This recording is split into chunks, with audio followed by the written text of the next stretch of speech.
రాష్ట్రంలో సాధారణ ఎన్నికలకు 5-6 నెలలే గడువు ఉంది. అయితే ఈ నేపథ్యంలో రాష్ట్రంలో రాజకీయ హీట్ అనేది రోజు కూడా పెరుగుతుంది. అయితే దానికి నిదర్శనం నిన్న కేటీఆర్ కాంగ్రెస్ పార్టీపై చేసిన ఒక అనుచిత వ్యాఖ్యలే. అయితే దశాబ్ది ఉత్సవాల్లో భాగంగా మొన్న నిర్వహించిన ఒక అమరవీరుల స్తూపం ఆ ప్రారంభోత్సవంలో ఒక దానికి సంబంధించి కాంగ్రెస్ పార్టీ గురించి కూడా అలాగే ఇచ్చిన సోనియమ్మ గురించి కూడా ఎక్కడ కూడా ప్రస్తావించలేదంటూ కూడా కాంగ్రెస్ నేతలు కూడా మాట్లాడారు. అయితే దీనికి కౌంటర్ కూడా నిన్న ఒక ఉప్పల్లో జరిగిన ఒక సభలో అయితే కేటీఆర్ అయితే కాస్త అనుచిత వ్యాఖ్యలు చేయడం అయితే జరిగింది. అది ఒకటి సోనియా గాంధీ మీద అలాగే ఒక కాంగ్రెస్ పార్టీ అలాగే రేవంత్ రెడ్డి గారిపై కూడా ఒక అనుచిత వ్యాఖ్యలు చేశారు.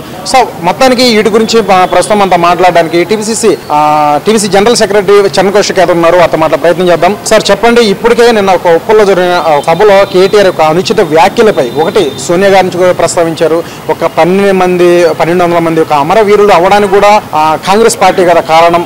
ఇప్పుడు వచ్చి కాంగ్రెస్ పార్టీ మేము ఇచ్చాం తెలంగాణ అని చెప్పేసి అని అంటున్నారు. మరి అంతమంది చావడానికి కూడా మరి మీరే కదా డైరెక్ట్ గా అని చెప్పేసి సోనియమ్మ గారిని అన్నారు. అలాగే నిన్న రేవంత్ రెడ్డి గారిపై కూడా అనుచిత వ్యాఖ్యలు. వాస్తవంగా చెప్పాలంటే అమరవీరులు కావడానికి కారణం హరీష్ రావు గారు విద్యార్థులను రెచ్చగొట్టి వారే పెట్రోల్ పోసుకోవడంతో ఆనాడు వారిని చూసి శ్రీకాంతాచారి చనిపోవడం జరిగింది. తర్వాత యాదయ్య గారు, తర్వాత కానిస్టేబుల్ కృష్ణయ్య, ఇవ ఒక్కొక్కటి ప్రస్థానం హరీష్ రావు గారి నుంచే స్టార్ట్ అయింది. హరీష్ రావు గారు ఏమో రెచ్చగొట్టిరు, కేసీఆర్ గారు ఏమో దీక్ష చేసిండు, సాగు నోటు తలబెట్టిందని చెప్పి కేటీఆర్ గారు మాట్లాడుతూ ఉన్నారు. ఎక్కడ సాగు నోటు తలబెట్టిందండి? 6 గంటలు కాకముందే జ్యూస్ తాగితే ఉస్మానియా యూనివర్సిటీలో విద్యార్థులు మేమందరం కలిసి శవయాత్ర నిర్వహించిన తర్వాత దొంగ దీక్షల పేరు మీద సెలైన్ ఎక్కించుకొని నిమ్స్ లో ఉన్నమాట వాస్తవం కాదా? ఆనాడు కాంగ్రెస్ పార్టీ అధికారంలో ఉండి మనం తెలంగాణ రాష్ట్రం ఇస్తామని చెప్పినాం కాబట్టి ఇవ్వాలి, ఉద్యమకారులను బదనామం చేయొద్దని మేము కాంగ్రెస్ పార్టీకి సహకరించడం కేసీఆర్ గారికి. దొంగ దీక్షలు చేసినా కూడా మేము సహకరించి తెలంగాణ రాష్ట్రిస్తే ఏకంగా సోనియా గాంధీ తీర్చే ప్రయత్నం కేటీఆర్ గారు చేస్తా ఉన్నారు. మరి మీరు 1200 మంది అమరులని చెప్తా ఉన్నారు కదా, మీరు 528 మందికి ఎందుకు ఇచ్చారు పరిహారం? మరి మిగతా వాళ్ళని ఎందుకు గుర్తించలేదు?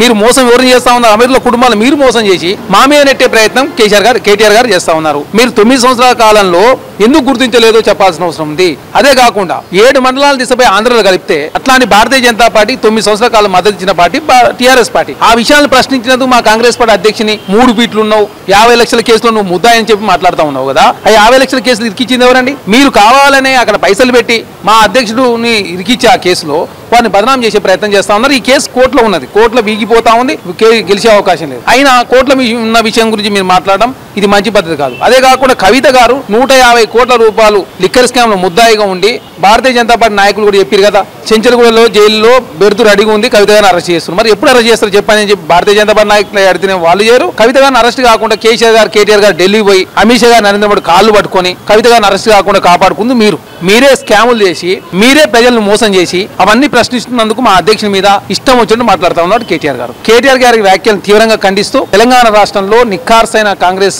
అధ్యక్షుడిగా పోరాటం చేస్తున్నందుకే మా అధ్యక్షుడి మీద టీఆర్ఎస్ పార్టీ 130 కేసులు పెట్టడం జరిగింది. దాదాపు 30 రోజుల పాటు జైల్లో ఉన్నాడు మా అధ్యక్షుడు కాంగ్రెస్ పార్టీ. అదే కాకుండా అక్రమంగా త్రిపులోంజీవోలో గెస్ట్ హౌస్ కట్టుకొని అక్కడ ఉంటున్నందుకు కేటీఆర్ గారు ప్రశ్నించినందుకు మా అధ్యక్షుడు 50 లక్షల కేసులో ముద్దాయిగా ఉంటారు, దొంగ అని మాట్లాడడం అంటే మిమ్మల్ని ప్రశ్నించినందుకు మా అధ్యక్షుడు దొంగ అయిందా? లేదు టీఆర్ఎస్ పార్టీ హామీలు ఇచ్చి హామీలు అమలు కాలేదని చెప్పేసి అడిగినందుకు మా కాంగ్రెస్ పార్టీ అధ్యక్షుడు దొంగ అయిందా? ఇవన్నిటి సమాధానం చెప్పాలా? మీరు గిరిజనులకు మైనార్టీలకు 12% రిజర్వేషన్ ఇస్తాను వారం మోసం చేసినావు. అదేవిధంగా రుణమాఫీ 21,000 కోట్ల రూపాయలు చేస్తానని చెప్పేసి రైతులను మోసం చేసినావు. విద్యార్థులకు రియంబర్స్మెంట్ ఇవ్వకుండా విద్యార్థులు మోసం చేస్తా ఉన్నావు 5,500 కోట్ల రూపాయలు. అదేవిధంగా వ్యవసాయానికి సంబంధించి మిషనరీస్ మీద సబ్సిడీ 500 కోట్ల రూపాయలు ఇవ్వకుండా వారిని మోసం చేస్తా ఉన్నావు. మహిళా సంఘాలకు 4,500 కోట్ల రూపాయలు ఇవ్వకుండా వారిని మోసం చేస్తామని చెప్పి మా కాంగ్రెస్ పార్టీ అధ్యక్షుడు టీఆర్ఎస్ పార్టీని ప్రశ్నిస్తే మా కాంగ్రెస్ పార్టీ అధ్యక్షుడు దొంగ అయిందా? ఇవన్నిటి సమాధానం చెప్పాలి కదా కేటీఆర్ గారు. ఇంకొకటి, మా కాంగ్రెస్ పార్టీ అధ్యక్షుడు ఏమని ప్రశ్నించింది మిమ్మల్ని? మీరు డబుల్ బెడ్రూమ్ ఇల్లు కట్టారని చెప్తా ఉన్నారు కదా, అక్కడ మేము కాంగ్రెస్ పార్టీకి ఓట్లు అడగం, మేము ఎక్కడైతే ఇందిరమ్మ ఇల్లు ఇచ్చినామో అక్కడ మీరు ఓట్లు అడగవద్దు, మీరు మా సవాళ్ళు స్వీకరించండి అంటే కేటీఆర్ గారు పారిపోయి అవాకులు చవాకులు ఇష్టం వచ్చని మాట్లాడుతారు. ప్రజలంతా గమనిస్తున్నారు కాబట్టి కాంగ్రెస్ పార్టీ ప్రజల పక్షాన పోరాటం చేస్తుంది కాబట్టి ఈనాడు కాంగ్రెస్ పార్టీకి ఆదరణ పెరుగుతా ఉంది. టీఆర్ఎస్ పార్టీని ఓడగొట్టడానికి తెలంగాణ రాష్ట్ర ప్రజలంతా సిద్ధమయ్యారు కాబట్టి వారి నోటుకు వచ్చినట్టు మాట్లాడుతూ ఉన్నారు. వాళ్ళు సహనం కోల్పోయి కాంగ్రెస్ పార్టీ అధ్యక్షుడు సోనియా గాంధీ గారి మీద బూతులు మాట్లాడుతూ ఉన్నారు. మీ విజ్ఞతగా వదిలేస్తా ఉన్నాం మేము. తెలంగాణ రాష్ట్రం ఇచ్చింది కాంగ్రెస్ పార్టీ.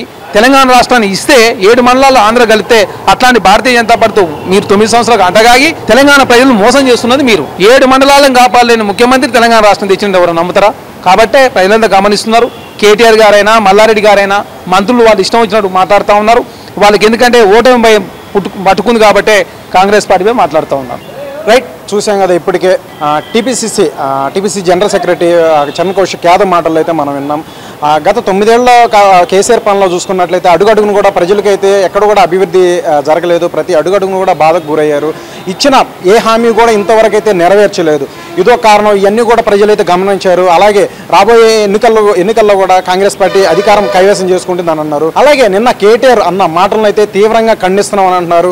ఒకటి సోనియా గాంధీ గురించి అలాగే కాంగ్రెస్ పార్టీ గురించి అనుచిత వ్యాఖ్యలు చేశారు. అలాగే టీపీసీసీ అధ్యక్షుడైనటువంటి రేవంత్ రెడ్డి గురించి కూడా ఒక అవినీతి ఆరోపణల గురించి కూడా ఒక అనుచిత వ్యాఖ్యల గురించి తీవ్రంగా ఖండిస్తున్నాం. ఇవన్నీ కూడా వెనక్కి తీసుకోవాలి ఈ మాటలు కూడా అని చెప్పేసి చరణ్ కౌశిక్ యాదవ్ మాటలు అయితే మనం విన్నాం. అయితే రానున్న ఎన్నికల్లో ఈ 9 ఏళ్ల పరిపాలన చూసిన కేసీఆర్ ఒక పాలనలో అంతా కూడా అడుగడుగున కూడా ఎక్కడ కూడా అభివృద్ధి జరగలేదు. ఆ విధంగానే మరి ఏ విధంగా మరి పక్క రాష్ట్రంకి వెళ్ళి ఎటువంటి అభివృద్ధి చేస్తామంటూ ఇలాంటి ఊగదంపుల ప్రసంగాలు ఏ విధంగా చేస్తారంటూ కూడా మండిపడుతున్నారు. జనరల్ సెక్రటరీ చరణ్ కౌశిక్ యాదవ్ మాటలు అయితే మనం విన్నాం. వీడియో జర్నలిస్ట్ మలేష్తో ప్రవీణ్ అమ్మ న్యూస్, హైదరాబాద్.